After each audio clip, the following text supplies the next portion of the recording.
Magandang hapon, narito ang update ukol sa minomonitor natin na si Bagyong Tino na may international name na Kalmegi.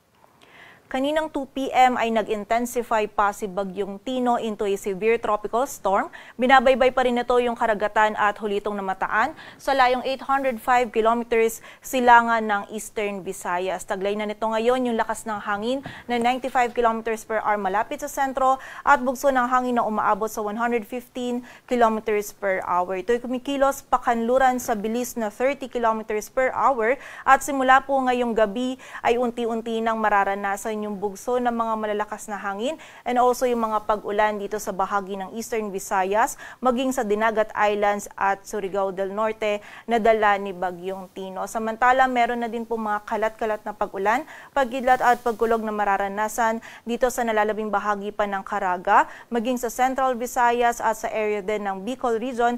Dulot naman po ito ng trough or extension ni Bagyong Tino. And bukod po dito kay Bagyong Tino, meron pa tayong other weather systems na nagdudulot din ng mga pag-ulan sa malaking bahagi po ng Luzon. Nakakaapekto pa rin yung shear line dito sa may silangan ng Northern Luzon kung saan magdadala pa rin po ito ng mga kalat-kalat na pag-ulan, pagkilat at pagkulog sa Isabela, Aurora at Quezon. Samantala, ang amihan naman ay nakakaapekto pa rin sa nalalabing bahagi ng Northern Luzon.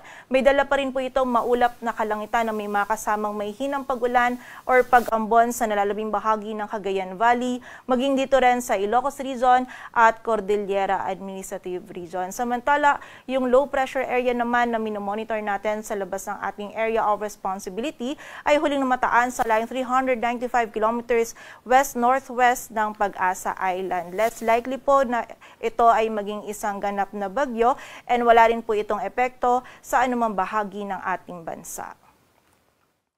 At ayon nga dito sa ating latest forecast track analysis ni Bagyong Tino, generally ito po'y kikilos pa westward or pakanluran patungo dito sa may Eastern Visayas, Caraga area. Posible po itong maglandfall either dito sa Eastern Samar or Dinagat Islands bukas ng late evening or by Tuesday early morning. And between Tuesday and Wednesday ay tatawirin po nito ang Visayas area patungo dito sa may Northern Palawan and by Wednesday onwards naman ay lalabas na po ito ng ating kalupaan at babaybayin naman ito ang West Philippine Sea. So expect po natin simula po ngayong gabi medyo unti-unti nang nararamdaman yung bugso ng mga malalakas na hangin dito sa may silangan ng Visayas at Mindanao. But bukas po ng hapon or gabi hanggang sa Wednesday ng umaga, doon po natin mararamdaman yung peak ng mga malalakas po na hangin and also ng mga malalakas na pag-ulan na dala ni Bagyong Tino for most areas or sa buong bahagi po ng Visayas, maging sa ilang bahagi din ng Mindanao at sa area din po ng Southern Luzon. Kaya naman paghahanda para sa ating mga kababayan. And expect nga po natin, no, hindi lang po basta yung landfall areas yung bibigyang diin natin or bibigyang pansin natin. Dahil nga po ang bagyo ay isang large scale na system, kailangan pong maghanda yung lahat po ng areas na makakaramdam po ng epekto nito. Hindi lang po yung mismong daraanan ng center track nito. So again, yung buong area po ng Visayas, maging yung ilang areas din po ng Mindanao, yung northern portion po nito, maging yung bahagi din po ng Southern Luzon, yung mga kababayan po natin dyan ay pinaghahanda po natin dahil nga po sa epekto nito ni Bagyong Tino na mararamdaman po natin yung peak, most likely po simula bukas ng gabi or hapon hanggang sa Wednesday ng umaga. And in terms of intensity naman po, nakita natin patuloy din mag-i-intensify itong si Bagyong Tino at bago ito mag-landfall ay magre-reach ito or mag-i-intensify pa ito into a typhoon category and hindi rin po natin i-roll out yung possibility dahil nga ito ay nasa karagatan pa na magkaroon po ito ng posibleng mag-undergo ito ng rapid intensification. So posible po or hindi natin i-roll out yung possibility na maabot din po nito yung super typhoon category. And also we have to consider din yung tinatawag natin na cone of confidence kung saan posible pong maging mas mataas pa or mas mababa yung track ni Bagyong Tino. But nakita po natin yung malaking bahagi pa rin po ng Visayas at ilang areas ng Mindanao, maging yung Southern Luzon, yung maapektuhan po ni Bagyong Tino. Kaya muli, paghahanda po para sa ating mga kababayan. At sa kasalukuyan, meron na po tayong nakataas na wind signal number 1 dito sa Eastern Samar, maging sa bahagi din ng Northern Samar, Biliran, Leyte, Southern Leyte, sa Camotes Islands, maging sa Dinagat Islands at sa Surigao del Norte, kasama na po dyan yung Siargao, Bukas, Grande Islands. Kung saan dito po sa mga areas na banggit natin, sila po yung unang makakaranas ng mga bugso ng mga malalakas na hangin na dala ni Bagyong Tino. Sa kasalukuyan po, hindi pa nila nararamdaman yung bugso ng mga malalakas po na hangin na ito dahil ang wind signal po natin ay meron tayong lead time. Ito pong lead time ay ginagamit natin para po makapaghanda yung ating mga kababayan. Ngunit sa mga susunod po na issuance natin, habang mas papalapit nga itong si Bagyong Tino dito sa ating kalupaan, ay mas tataas pa po yung wind signals nitong mga areas na ito and madadagdagan din po yung mga areas natin under wind signal. And during the passage po ni Bagyong Tino, ang highest possible wind signal natin ay wind signal number 4, kung saan kapag po wind signal number 4 yung possible highest po natin is mapaminsalang hangin po yung ganitong klaseng lakas ng hangin. Posible po ito makapagpatumba ng puno, ng poste, makasira po ng kable ng kuryente. So during the passage ni Bagyong Tino, posible pong mawala ng power supply and magkaroon din po ng interruption sa communication. Kaya naman po muli, paghahanda para sa ating mga kababayan. And also, lalong-lalo na po yung mga areas or yung mga structures natin na gawa sa light materials, significant damage po yung posibleng idulot nito ni Bagyong Tino sa mga structures po niyan. And bukod po dito sa mga hangin na dala ni Bagyong Tino, ang northeast monsoon na amihan ay magdudulot din po ng bugso ng mga malalakas na hangin sa malaking bahagi ng Northern Luzon, maging sa area din ng Aurora, Quezon, Lubang Islands, Marinduque, Calaguas Islands at sa area din ng Caluya Islands. At bukas din hanggang sa Tuesday, for most areas of Luzon ay makakaranas din po ng bugso ng mga malalakas na hangin, lalong-lalo na sa area ng Northern Luzon, dulot pa rin po yan ng amihan. At para naman po sa mga pag-ulan, dalawa po yung weather systems natin na magdudulot ng mga malalakas na pag-ulan. Meron po tayong shear line and also si Bagyong Tino. For the area of Quezon, ngayon po hanggang bukas ng hapon, posible na po yung 50 to 100 millimeters of rainfall na dala ng shear line. Samantala, 50 to 100 din dito sa area ng Northern Samar, Eastern Samar, Leyte, Southern Leyte, Dinagat Islands at Surigao del Norte.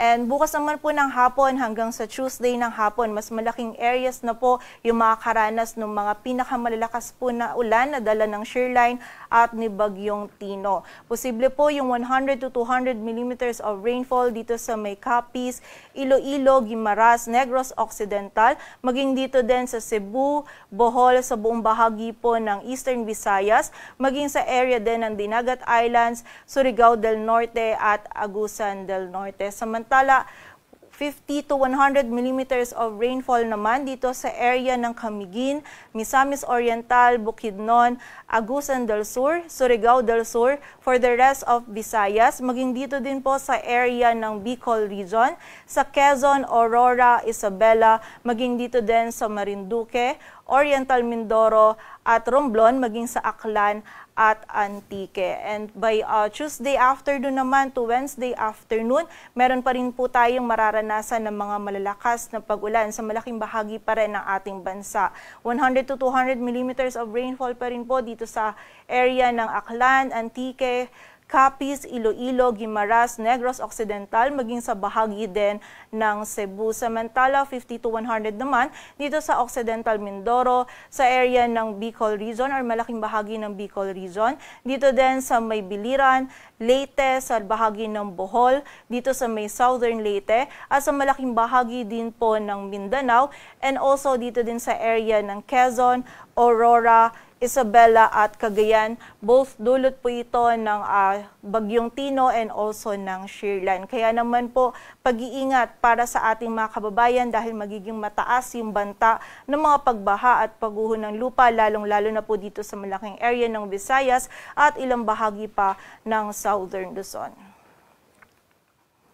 Samantala, meron din po tayong high risk ng storm surge sa mga coastal localities ng Visayas. more than 3 meters po yung possible sa area ng Eastern Samar. Samantala 2.1 to 3 meters naman yung sa Dinagat Islands, Eastern Samar, maging sa bahagi din po ng Leyte, Northern Samar, Samar at Surigao del Norte. Samantala 1 to 2 meters naman sa Agusan del Norte, Biliran, Bohol, Camiguin, Capiz, Cebu sa area din ng Guimaras, Iloilo, Leyte, Masbate, Misamis Oriental, sa Negros Occidental, Negros Oriental, Northern Samar, Samar, Siquijor, Sorsogon, Southern Leyte, Surigao del Norte at Surigao del Sur, kung saan kapag meron po tayong risk ng storm surge, suspended po yung kahit anong marine activities gaya po ng pangingisda, paglalakbay dagat, paglangoy, at yung mga kababayan po natin na nakatira malapit sa mga low-lying areas or sa mga coastal areas, ina-advise po natin na sila ay lumikas sa mas mataas na lugar. Samantala, para naman po sa lagay pa ng ating coastal areas, napakaalon po yung ina-expect natin for the next 24 hours dito sa area ng seaboard ng Eastern Samar, sa northern eastern seaboards din ng Siargao and Bukas Grande Islands, maging sa eastern seaboard ng Northern Samar. Samantala, for the rest naman po or remaining northern at eastern seaboards ng Luzon, maging sa remaining eastern seaboards ng Visayas, ay magiging maalon din po yung ating karagatan. And in-expect po natin, posibleng mamayang gabi or bukas ng umaga ay mag-raise na din po tayo ng gale warning sa eastern seaboard ng Eastern Visayas at Caraga area.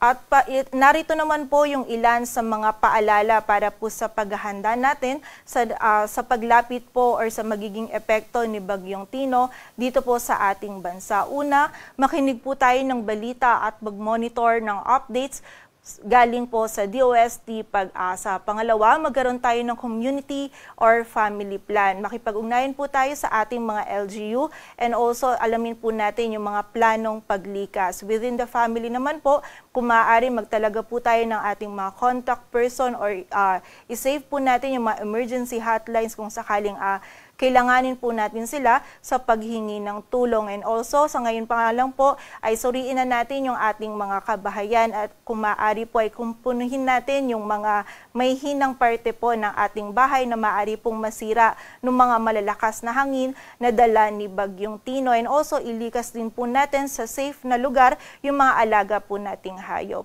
And next naman po is maghanda tayo ng emergency kit. Maghanda po tayo ng go bag kung saan doon po nakalagay yung mga pangunahing pangangailangan po ng ating pamilya gaya po ng mga gamot and also yung mga flashlights at iba pa pong pangunahing pangangailangan. Samantala, ikaapat naman ay lumikas po tayo sa itinakdang evacuation center and muli po makipag-ugnayan tayo sa ating mga LGU para sa mga aksyon na kailangan nating gawin para sa ating kaligtasan.